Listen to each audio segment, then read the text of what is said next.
Hello students, daily classes में आपका स्वागत है। राजस्थान कर्मचारी चयन board RSMSSB steno daily dose class 5 आपकी होने वाली है। शानदार आपकी क्लास होगी, शानदार इसमें आपको मैं क्वेश्चंस आपको करवाऊंगा। देखो ये क्लास अगर आपने कर ली, मैं आपको गारंटी के साथ कह रहा हूँ आप बहुत शानदार स्कोर एग्जाम में करके आओगे। 100% आप एग्ज़ाम निकालोगे। और आज आपके लिए एक बहुत बड़ी खुशखबरी भी है। आपके डेनियल क्लासेस की ऐप पर RSMSSB स्टेनो का कोर्स, आप प्ले स्टोर पे जाएंगे, डेनियल क्लासेस की ऐप दिख जाएगी। लाखों लोगों ने इसको डाउनलोड भी कर रखा है, तैयारी कर रहे हैं। तो RSMSSB स्टेनो कोर्स अब केवल आपको 17 जून तक आप ले सकते हो। 499 रुपये में मिल जाएगा, केवल 499 में मिल जाएगा। और इसी कोर्स में आपके 20 जून से टेस्ट सीरीज भी मिलेगी, कोई अलग से पेमेंट नहीं करना पड़ेगा। इसी कोर्स में 20 जून से आपके top 10 model paper test series भी आपको मिलेंगी। और पूरे राजस्थान में भी 20 जून को ये मॉडल पेपर का बच्चे जो इंतज़ार कर रहे हैं, पूरे राजस्थान में 20 जून को आपको अवेलेबल हो जाएंगे। तो जिनको भी अभी परचेज करना है फटाफट परचेज कर लें, 499 में अभी आपको मिल जाएगा। तो अभी आप ऐप में जाएं, अभी हाथों हाथ इसको परचेज कर लें। तो चलिए अब हम क्लास हमारी शुरू करते हैं। दंभी का विलोम शब्द विनम्र होता है। दंभी, आपको अपने जीवन में दंभी लोग भी मिलेंगे और विनम्र भी मिलेंगे। आपको किसकी संगत में रहना है ये आप पर डिपेंड करता है। दास, स्वामी, वो तो उसका दास है, वो उसका स्वामी है। ये कौन है? दास है और वो स्वामी है, तो दास का स्वामी होता है। देह का विदेह होता है, देह विदेह। नायक का खलनायक होता है। संजय दत्त भी बोलता है ना, नायक नहीं खलनायक हूँ मैं। तो नायक का विलोम शब्द क्या होगा? खलनायक हो जाएगा। निंदा, देखो कुछ लोग ऐसे होंगे आपको जीवन में ज़रूर मिलेंगे जो आपकी निंदा करेंगे और कुछ स्तुति भी करेंगे, आपका गुणगान भी करेंगे, यश भी करेंगे। तो निंदा का स्तुति होता है। स्वतंत्र रहना, परतंत्र रहना। तो परतंत्र, स्वतंत्र, स्वतंत्र। इनाम देना, परितोष देना और किसी को दंड देना। तो परितोष का दंड हो जाएगा, परितोष का दंड हो जाएगा। भूषण का दूषण होता है, जैसे सुना होगा कुलभूषण है, कुल दूषण है। कुलभूषण, कुल दूषण है। कुलभूषण का कुल दूषण होगा, आपको ध्यान रखना। भौतिक का आध्यात्मिक होता है, भौतिक आध्यात्मिक। मंद का तीव्र होता है, जो अमंद होता है, तेज जिसे हम बोलते हैं। मंद का अमंद भी होता है। मंद का मतलब जो ढीला होता है और अमंद का मतलब जो तेज होता है। ये 10 हमने विलोम शब्द देखे। आप एक खुद दिमाग लगाओ, 50 क्लास हो जाएंगे आपके। एक क्लास में 10 विलोम शब्द हो रहे हैं, 50 क्लास में तो आपके 500 हो जाएंगे। और ये जो आपके डेली डोज की क्लासेज हैं ये भी आपको ऐप में मिलेंगी। कंप्लीट 50 क्लास आपको ऐप में ही मिलेंगी। अगला है मुहावरे और लोकोक्तियाँ। इंपॉर्टेंट आपके लिए 5 मैंने सेलेक्ट किए हैं। तिरिया तेल हमीर हट चढ़े ना दूजी बार। सुना होगा आपने कि सिंह गमन सतपुरुष वचन कदली खिले एक बार। तिरिया तेल हमीर हट चढ़े ना दूजी बार। तो कुछ चीज़ें ठान लेने पर ही पूरी करनी होती हैं। कुछ चीज़ें अगर ठान ली तो पूरी करनी ही होती हैं। ये हमीर देव चौहान के बारे में लिखी गई है कि तिरिया तेल हमीर हट चढ़े ना दूजी बार। 3 लोक से मथुरा न्यारी, मतलब सबसे अलग स्थिति। 3 लोक से मथुरा न्यारी, सबसे अलग स्थिति। दुविधा में दोनों गए, माया मिली न राम। तो दुविधाग्रस्त व्यक्ति को किसी की भी प्राप्ति नहीं होती। अगर दुविधा में गए तो न तो माया मिलनी है न राम मिलना है, कुछ नहीं मिलेगा। क्या मिलेगा? कुछ भी नहीं मिलेगा। बाबा जी का ठुल्लू मिलना है। दाने दाने पर मुहर, अपना अपना भाग्य। बोलते हैं ना अपनी अपनी किस्मत है, तो दाने दाने पर लिखा है खाने वाले का नाम, वो बात है। तो दाने दाने पर मुहर, अपना अपना भाग्य होता है, अपनी अपनी किस्मत होती है। न सावन सूखा न भादो हरा, हर परिस्थिति में एक सा ही बना रहना उसको बोलते हैं न तो सावन सूखा न भादो हरा। जैसी भी कंडीशंस होती हैं सब में एक जैसे ही बने रहना। शब्द शुद्धि ली है आपके लिए, वही टॉप 10 इंपॉर्टेंट आपके लिए ली है। इधर आपके अशुद्ध शब्द लिखे हुए हैं और ये शुद्ध शब्द हैं। ध्यान बस इतना सा रखना है कि आप जब प्रैक्टिस करोगे आपकी एक अलग से कॉपी होगी, उसमें आप लिखोगे इनको। नहीं लिखोगे तो मैं लिख के दे दूंगा, आपके एग्ज़ाम में सही नहीं होंगे। शब्द शुद्धि लिख के ही आपको प्रैक्टिस करनी पड़ेगी। देखो जमुना नहीं होता, कई लोग बोलते हैं ना जमुना नदी गया, वो तो जमुना नहीं होता, वो यमुना होता है। जमुना गलत हो जाएगा, क्या होता है? यमुना नदी होती है। तूफान नहीं होता, तूफान होता है। तूफान उसको हम बोलते हैं, तूफान। तो छोटी मात्रा नहीं आएगी ऊ की बड़ी मात्रा आएगी, तूफान उसको हम बोलते हैं। दंपति आप देखना ज़्यादातर आपको ऐसे ही लिखा हुआ मिलेगा इस तरह से, दंपति छोटी ई की मात्रा, गलत होता है, ये वाला भी गलत है, दंपति होता है वो, दम पे ती की ई की बड़ी मात्रा आएगी, दंपति।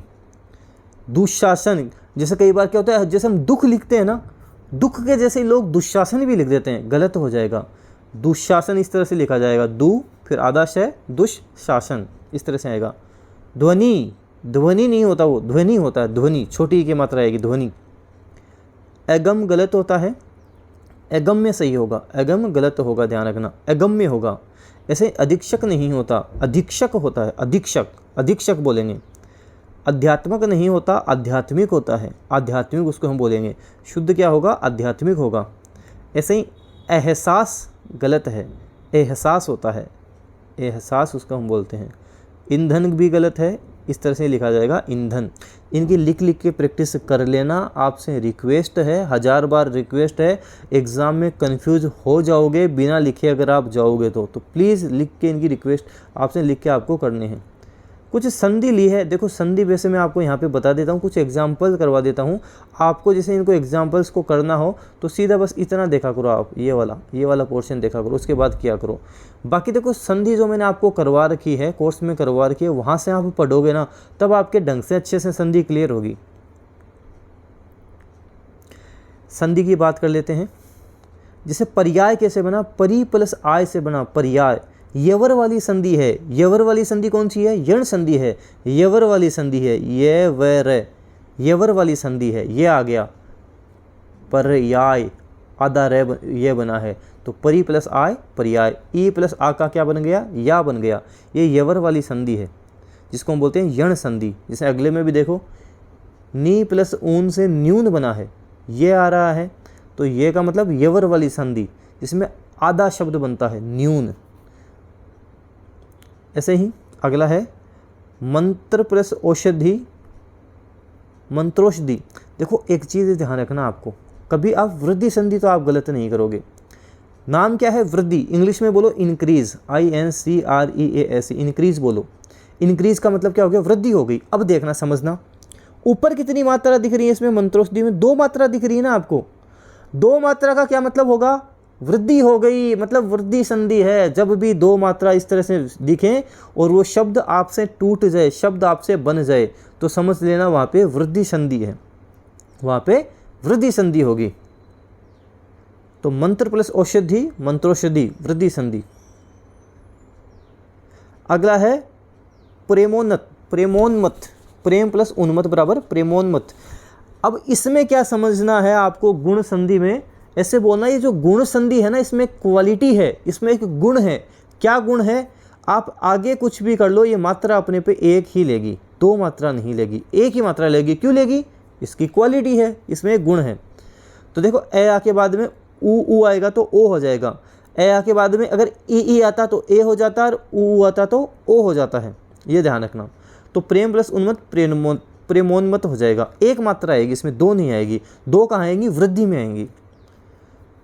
ऐसे ही कवि प्लस इंद्र, कविंद्र, कवि प्लस इंद्र कविंद्र, बड़ी मात्रा आ गई, आ गया, ये कहाँ आते हैं, दीर्घ संधि में आते हैं। अब बात करते हैं आपके कुछ इंग्लिश के बारे में। सबसे पहले इंपॉर्टेंट वोकेब, और आज मैंने वोकेब आपके लिए टॉप 10 वोकेब लिए, 10 वोकेब ली हैं, ताकि आप फटाफट याद करो, अच्छी खासी वोकेब आपकी एग्जाम तक भी हो जाए। टॉप 10 वोकेब मैंने आपके लिए लिए हैं। जैसे क्वेक क्या होता है, नीम हकीम या डॉक्टर होने का पाखंड करने वाला व्यक्ति। जैसे हम देखते हैं अपने आसपास भी कई क्लिनिक खोलकर बैठ जाते हैं, रियल में बात करें तो उनके पास डॉक्टर का सर्टिफिकेट नहीं है। हालांकि वो सीख कर इतना सीख गए कि इंजेक्शन लगा देंगे, आपको दवाइयाँ भी दे देंगे, आप ठीक भी हो जाओगे, लेकिन वो रियल में डॉक्टर नहीं है, उनके पास डॉक्टर की डिग्री नहीं है। तो क्या हो गया, क्वेक बोलते हैं, जिसको फेक बोल सकते हैं, चीट बोला जा सकता है। एंटोनिम्स की बात करेंगे तो रियलिटी हो जाएगा और जेन्युइन हो जाएगा। रियलिटी बोल सकते हैं, जेन्युइन बोल सकते हैं। योक का मतलब होता है किसी की दास्ता, गुलामी, उसको क्या बोलते हैं, योक बोलते हैं। इसका सबसे इंपॉर्टेंट स्लेवरी है, स्लेवरी बोला जाता है। हार्नेस बोल सकते हैं और बर्डन भी बोल सकते हैं। स्लेवरी, हार्नेस और बर्डन बोल सकते हैं। और एंटोनियम क्या हो जाएगा, मास्टरी हो जाएगा। सर्वेंट आपको पता है नौकर को बोलते हैं। हेल्पर बोल सकते हैं और स्लेव बोल सकते हैं। सर्वेंट का मतलब नौकर, हेल्पर भी बोल सकते हैं, स्लेव भी बोल सकते हैं। और सर्वेंट का उल्टा क्या हो जाएगा, मास्टर हो जाएगा, मास्टर बोल सकते हैं, मिस्ट्रेस बोल सकते हैं। ट्रेजेडी हो गई उसके साथ, तो जैसे हम बोलते हैं ना कि अरे यार उसके साथ तो भयंकर ट्रेजेडी हो गई, कट ऑफ गई थी 100 में से 80 नंबर, उसके 79.99 नंबर आए, 0.1 नंबर कम रह गया, तगड़ी ट्रेजेडी हो गई उसके साथ, तो बहुत बड़ी दुखद घटना हो गई। देखो दुखद घटना का मतलब वो हम पे भी डिपेंड करता है कि वो कितनी हमारे लिए कितनी दुखद घटना है वो। तो ट्रेजेडी का मतलब हो गया बहुत ही दुखद घटना या स्थिति। डिजास्टर बोल सकते हैं, कामिटी बोल सकते हैं, फेलियर बोल सकते हैं। डिजास्टर बोला जा सकता है, कामिटी बोला जा सकता है और फेलियर हम उसको बोल सकते हैं। और इसका उल्टा विलोम शब्द एंटोनिम्स क्या होगा, फॉर्च्यून हो जाएगा, एडवांटेज हो जाएगा, फॉर्च्यून हो जाएगा, एडवांटेज हो जाएगा। फ्यूजिटिव का मतलब होता है भगोड़ा, जैसे आजकल इंडिया में काफ़ी फ्यूजिटिव हो गए हैं, जैसे विजय माल्या हो गया, कई हैं ऐसे जो फ्यूजिटिव है, क्या है, भगोड़े हैं वो, तो फ्यूजिटिव बोलते हैं उसको। स्केपी बोल सकते हैं, स्केपी बोला जा सकता है, डेजर्टर बोला जा सकता है, स्केपी बोल सकते हैं, डेजर्टर बोल सकते हैं। एंटोनियम की बात करेंगे, कैपेटिव बोलेंगे, परमानेंट बोलेंगे और लॉन्ग लास्टिंग बोलेंगे। Captive, permanent, long lasting. Recluse का मतलब होता है जो सन्यासी होता है, एकांतवासी होता है, उसे रिक्लूज बोलते हैं। हर्मिट बोल सकते हैं, एसेटिक बोल सकते हैं, मॉन्क बोल सकते हैं। रिक्लूज का हर्मिट हो जाएगा, एसेटिक हो जाएगा और मॉन्क हो जाएगा। और एंटोनियम की बात करेंगे, एक्सट्रोवर्ट हो जाएगा। वैसे इंट्रोवर्ट का भी एक्सट्रोवर्ट होता है। देखो इंट्रोवर्ट और एक्सट्रोवर्ट में फ़र्क क्या है, एक एग्जांपल देता हूँ, कभी नहीं भूलोगे। एक तो होता है इंट्रोवर्ट, INTROVERT, एक होता है एक्सट्रोवर्ट जो आपके यहाँ लिखा हुआ है। इंट्रोवर्ट मतलब जो कम बोलता है, एक्सट्रोवर्ट का मतलब जो अधिक बोलता है। तो इंट्रोवर्ट कौन है, हमारे जो पूर्व प्रधानमंत्री थे मनमोहन सिंह, वो क्या है, वो इंट्रोवर्ट हैं क्योंकि वो कम बोलते हैं। और एक्सट्रोवर्ट कौन है, मोदी, जो अधिक बोलते हैं। अब इंट्रोवर्ट और एक्सट्रोवर्ट में ये मतलब नहीं होता कि जो ज़्यादा बोलता है वो ज़्यादा ज्ञानी होता है या कम बोलता है वो कम ज्ञानी होता है, ऐसा कोई मतलब नहीं होता।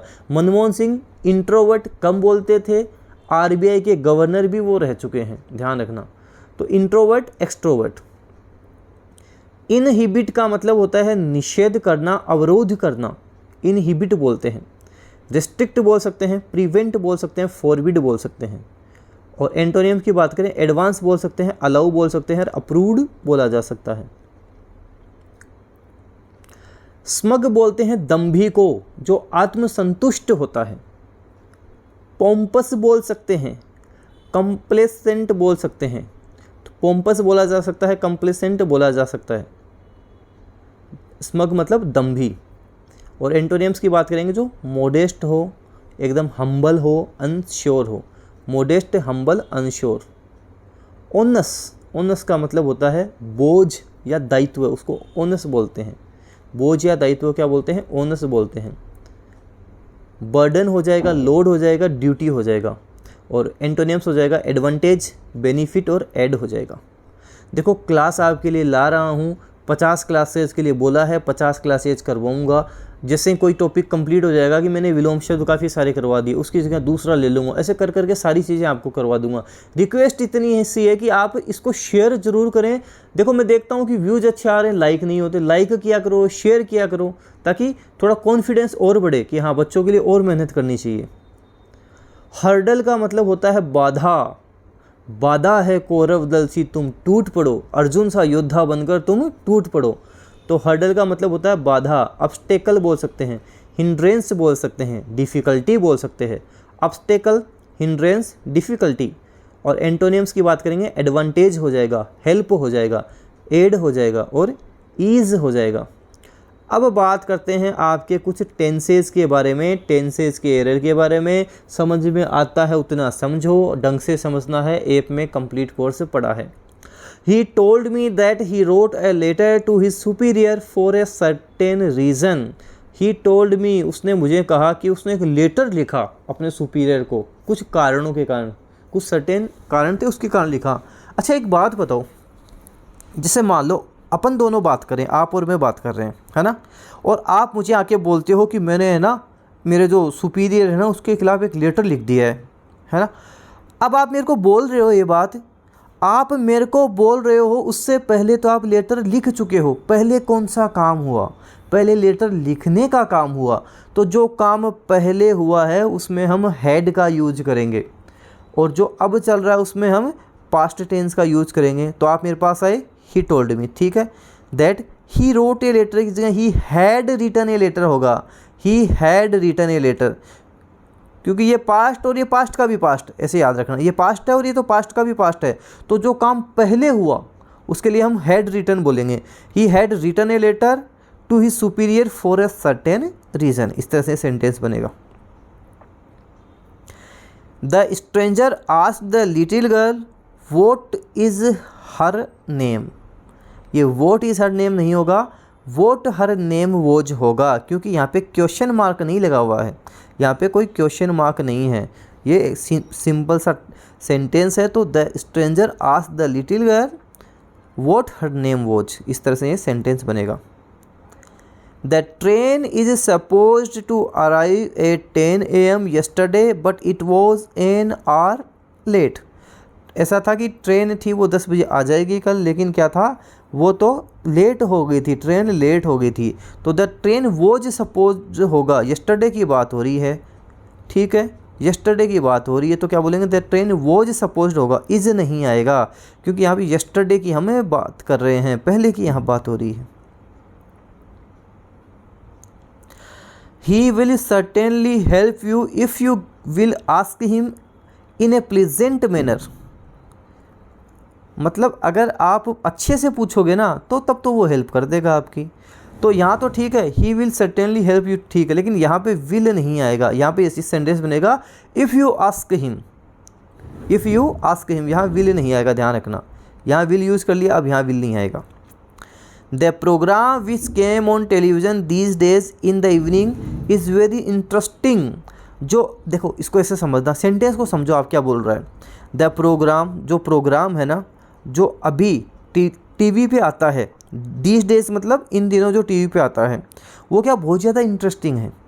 इन दिनों, अभी खुद बोल रहा है these days in the television, अभी जो प्रोग्राम जो टीवी पे आता है ना वो बड़ा इंटरेस्टिंग है। तो the program which comes on television, program यहाँ पे सिंगुलर है इसलिए यहाँ पे कम्स आएगा। The program which comes on television these days in the evening is very interesting हो जाएगा।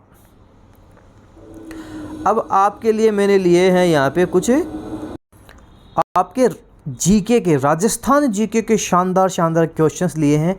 व्याख्या भी मैंने आपके लिए इसमें ऐड की है, कवर की है, ताकि एक प्रश्न कराऊं तो कम से कम उसमें 5-7 प्रश्न तो आपके कवर हों, इसलिए अच्छे अच्छे यहाँ पे आपके लिए मैंने क्वेश्चंस लिए हैं। जैसे आपका पहला प्रश्न है कि हवा महल का निर्माण किसके शासनकाल में हुआ। देखो हवा महल में कितने अक्षर हैं, 5 अक्षर हैं, और प्रताप सिंह में भी 5 अक्षर हैं, ठीक है। सवाई प्रताप सिंह ने निर्माण करवाया था। हवा महल का निर्माण सवाई प्रताप सिंह के शासनकाल में हुआ था। अब हवा महल जयपुर में स्थित है, इसके बारे में क्या क्या इंपॉर्टेंट फैक्ट हैं वो सारे आप ध्यान रखो, सारे आप अच्छे से इसको कवर करो। सवाई प्रताप सिंह ने जयपुर में हवा महल का निर्माण करवाया। हवा महल का डिज़ाइन किसने तैयार किया था, एग्जाम में बना है प्रश्न, लालचंद उस्ताद ने इसका डिज़ाइन तैयार किया था। ऐसे बोलना हवा महल को लाल कर दिया, लालचंद उस्ताद ने हवा महल को लाल कर दिया, तो लालचंद उस्ताद ने इसका डिज़ाइन तैयार किया। हवा महल के बाहर की बनावट भगवान कृष्ण के मुकुट की आकृति के समान है, तो ये भी पूछा जा सकता है आपसे, ये भी ध्यान रखना। हवा महल का प्रवेश द्वार कहाँ है, इसका प्रवेश द्वार पश्चिम में है, जिसे आनंद पोल कहा जाता है। कुल 953 झरोखे हैं, 365 खिड़कियां हैं। एक साल में कितने दिन होते हैं, 365 दिन होते हैं। तो हवा महल में 365 खिड़कियां हैं, क्योंकि एक साल में 365 दिन होते हैं, ऐसे ध्यान रखना। 365 खिड़कियां हैं, 953 इसमें झरोखे हैं, ठीक है। 5 मंजिला है, हवा महल में भी 5 अक्षर है, मंजिला भी 5 है। क्या बोलोगे, हवा महल में भी 5 अक्षर है, मंजिला भी 5 है। प्रथम मंजिल को हम शरद मंदिर और प्रताप मंदिर बोलते हैं, क्योंकि प्रताप कहाँ रहेगा, पहले मंजिल पर ही रहेगा। दूसरी मंजिल को रत्न मंदिर बोलते हैं, दूसरी मंजिल को रत्न मंदिर, तीसरी को विचित्र मंदिर, चौथी को प्रकाश मंदिर और पांचवी को हवा मंदिर। क्योंकि पांचवी फ्लोर पे आपके बड़ी हवा आएगी, इसलिए बोला पांचवी को हवा मंदिर बोलते हैं। पहली को तो उसी खुद की है, खुद रहेगा, प्रताप सिंह रहेगा, इसलिए प्रताप मंदिर बोलते हैं। अब हवा महल की सुंदरता के बारे में एडविन अर्नोल्ड ने लिखा है कि अलादीन का जादूगर भी इससे अधिक मोहक निवास स्थान की सृष्टि नहीं कर सकता था। सवाई जयसिंह द्वारा प्रारंभ किए गए जल महल का निर्माण कार्य भी सवाई प्रताप सिंह ने पूरा करवाया था। अगला प्रश्न है कि थार का घड़ा किसे कहा जाता है? एग्जाम में पूछा गया प्रश्न है, बताओ किसको कहा जाता है। अगर आपने मेरी राजस्थान की ज्योग्राफी की क्लास कंप्लीट कर रखी है तो बता दोगे आसानी से। थार का घड़ा चांदन नलकूप को कहते हैं। अब इसके बारे में डिटेल्स अच्छे से आप इसको भी देखो। जैसलमेर के दक्षिणी भाग में आकलवुड फॉसिल पार्क है। यह बालुका स्तूप मुक्त भाग है। यहाँ बालुका स्तूप नहीं है, रेत के टीले धोरे नहीं हैं। जहाँ पर अवसादी चट्टान पाई जाती है, अवसाद के जमाव से जो चट्टानें बनेंगी वो अवसादी चट्टानें हो जाएंगी। इन चट्टानों की विशेषता है कि ये लंबे समय तक पानी को रोक कर रख सकती हैं। और ये क्षेत्र क्या कहलाता है? लाठी सीरीज कहलाता है। थार का नखलिस्तान किसे कहते हैं? लाठी सीरीज को ही कहते हैं। यहाँ भूगर्भिक जल पट्टी है अर्थात जमीन के नीचे पानी है। कहाँ से कहाँ तक है? जो पोखरण से मोहनगढ़ के मध्य तक फैला हुआ है। लाठी सीरीज में ही चांदन नलकूप हैं जिन्हें थार का घड़ा कहा जाता है। लाठी सीरीज सरस्वती नदी का अवशेष मानी जाती है। सरस्वती नदी है, नदी का अवशेष मानी जाती है। यहीं पर सेवण घास देखने को मिलती है जिसका वैज्ञानिक नाम लेसियूरस सिंडिकस है। अगला बताओ, राजस्थान के उदयपुर जिले में स्थित सहेलियों की बाड़ी का निर्माण किसने करवा दिया था? बता दो। उदयपुर में सहेलियों की बाड़ी भी है और वेदनाथ मंदिर भी है। अब दोनों एक ही आदमी ने बनाए थे, वेदनाथ मंदिर भी है, वो ये दोनों एक आदमी ने बनाए थे। बताओ कौन है वो? तो हम बात करेंगे, हमारा सही उत्तर होगा संग्राम सिंह द्वितीय। फर्स्ट नहीं, द्वितीय। संग्राम सिंह द्वितीय ने उदयपुर में सहेलियों की बाड़ी तथा वेदनाथ मंदिर का निर्माण करवाया। वेदनाथ मंदिर की प्रशस्ति को वेदनाथ प्रशस्ति कहा जाता है जिसके रचयिता रूप भट्ट हैं। ये ध्यान रखना। संग्राम सिंह से एक प्रश्न इंपॉर्टेंट आता है कि महाराणा संग्राम सिंह ने हुड्डा सम्मेलन भीलवाड़ा जो 17 जुलाई 1734 को हुआ था, इसकी रूपरेखा किसने तैयार की थी? संग्राम सिंह ने तैयार की थी। हुड्डा सम्मेलन का आयोजन किसने करवाया था?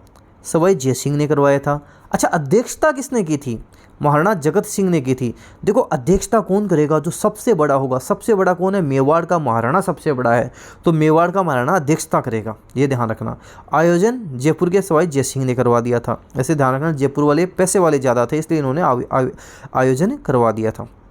और संग्राम सिंह ने क्या करी? रूपरेखा तैयार करी। संग्राम सिंह द्वितीय के समय ही प्रसिद्ध चित्र ककीला दमना का चित्रांकन नीरुद्दीन ने किया था, ये भी ध्यान रखना। चलो मिलाओ, मिलान करो, कौन सा गलत है बताओ। बादल विलास जैसलमेर, लालगढ़ महल बीकानेर, जूना महल डूंगरपुर, फूल सागर महल उदयपुर। बताओ कौन सा सही नहीं है। बादल विलास महल की बात करें, ये जैसलमेर में है, ठीक है, 5 मंजिला है जिसमें ताजिया टावर दर्शनीय है। जूना महल डूंगरपुर में है, ठीक है। बादल महल ये सही है। जूना महल कहाँ है? डूंगरपुर में। ये जूना महल है, जूनागढ़ का किला नहीं है। जूनागढ़ का किला बीकानेर में है, जूना महल है डूंगरपुर में। डूंगरपुर में धन माता पहाड़ी पर है। पारेवा पत्थर से निर्मित जूना महल भित्ति चित्रों के लिए प्रसिद्ध है, ठीक है। ऐसे हम बात करेंगे एक थंबिया महल या कृष्ण प्रकाश शिव ज्ञानेश्वर शिवालय डूंगरपुर में, जिसका निर्माण शिव सिंह ने करवाया था। यह महल चारों तरफ से विजय निवास, उदय विलास, लक्ष्मण निवास और खुमान निवास से घिरा हुआ है, ये आपको ध्यान रखना है। तो इसमें हम बात करेंगे, ये फूल सागर महल ये गलत हो जाएगा, ये उदयपुर में नहीं है, ये बूंदी में है।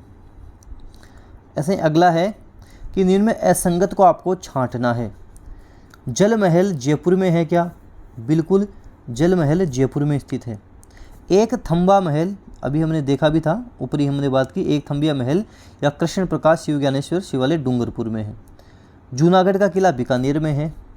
किराड़ू मंदिर हम बात करेंगे बाड़मेर। तो इसमें हम बात करेंगे सही कौन सा है, वो एक थंबिया महल है, ये एक थंबा महल है, ध्यान रखना। तो जल महल जयपुर सही है।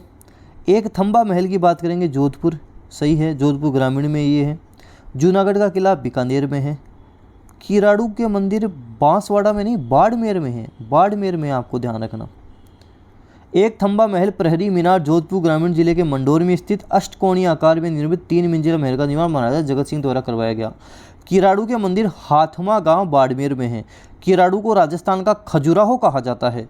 यहाँ का सोमेश्वर मंदिर, शिव मंदिर काफ़ी प्रसिद्ध है। सोमेश्वर मंदिर नागर शैली की श्रेणी में महामारू गुजर शैली, गुजर प्रतिहार शैली का मंदिर बना हुआ है।